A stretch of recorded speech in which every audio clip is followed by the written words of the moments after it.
ایک ہمارے ہاں خطبہ حجت اللہ کی بڑی الحمدللہ ہم بات کرتے ہیں، کیا نبی علیہ السلام نے فرمایا جی میں تمہیں اپنے بعد 2 چیزیں چھوڑے جا رہا ہوں، ایک قرآن اور ایک سنت. ہر ایک یہی کہہ رہا ہے، ایک قرآن اور ایک سنت.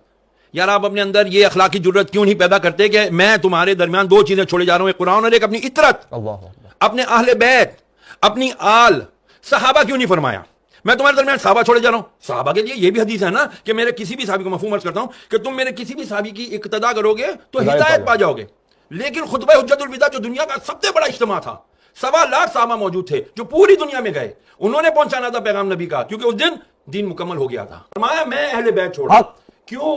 اس کی سب سے بڑی وجہ صحابہ بھی وفات پا گئے، کئی صحابہ نے شادیاں نہیں کی، کئی اصحاب کے اولاد ہی نہیں ہیں.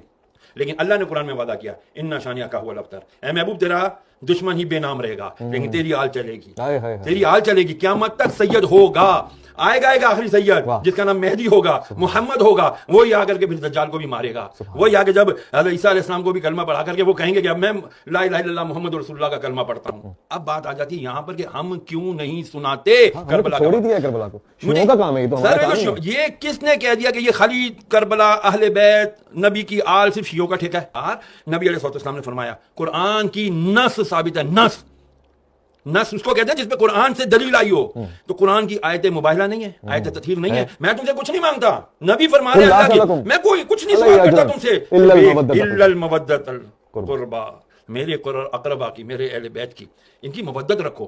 ہماری آج آنے والی نوجوان نسل کو نہیں پتا کہ بھائی مولا علی کون ہے، مولا حسین کون ہے، حضرت امام حسن کون ہے، نہیں پتا رسول کی اہل بیت کون ہے، ان کو نہیں پتا. اگر ان کو پتا کرنا ہوتا ہے تو وہ اٹھاتے ہیں اور کس کے بیانات سنتے ہیں؟ وہ اہل تشیع علماء کرام کے بیانات سنتے ہیں. میری التجا ہے خدا کے لیے تفضیلیت کا لیبل ہر ایک کے اوپر نہ لگائیں. صحابہ کرام علیہ رضوان ان کے اپنے مقام ہے، اہل بیت کا الگ مقام ہے. قرآن کو پکڑے رہو گے ہدایت پر رہو گے، قرآن کے ساتھ دوسری چیز کیا چھوڑی؟ اہل بیت پکڑو گے تو ہدایت پر رہو گے. خالی اہل بیت پکڑا قرآن چھوڑ دیا گمراہ، قرآن پکڑا اہل بیت چھوڑ دیا گمراہ. دونوں، کیونکہ اہل بیت کون ہے یار؟ کربلا اگر نہ برپا ہوتا، میں بہت بڑی بات عرض کرنے لگا ہوں، اگر کربلا کا واقعہ نہ ہوتا تو خدا کی قسم حق اور باطل کا پتہ ہی نہیں چلنا تھا. اللہ اکبر. پھر تو وہی ہوتا جس کی لاٹھی اس کی بھینس. کہتے ہیں نا جن کو دھوکے سے کوفے بلایا گیا، جنہیں بیٹھے بٹھائے ستایا گیا، جن کی گردن پہ خنجر چلایا گیا، اس حسین ابن حیدر پہ لاکھوں سلام. آج اس حسین نے اگر قربانی نہ دی ہوتی 61 ہجری میں، خدا کی قسم اسلام کا نام لیوا کوئی نہ ہونا تھا. پھر یزید اور صرف یزید ہوتا. میں 1400 سال پرانے یزید کا نام لیتے ہوئے گھبرا رہے ہیں، تو موجودہ یزید کے تو یہ تلوے چاٹیں گے. تو ہو یہی رہا ہے سسٹم، آپ کے سارے یزیدی چلا رہے ہیں بدقسمتی سے، اور پھر ہم کہتے ہیں جی ہم اہل بیت کے ماننے والے ہیں، ہم رسول اللہ کے جنت رسول اللہ کی، ایسے نعروں سے جنتیں ملنے لگی نا. فتنہ بہت ہے آج کے دور میں، اپنے آپ کو بچاؤ، اہل بیت اور قرآن سے محبت رکھو.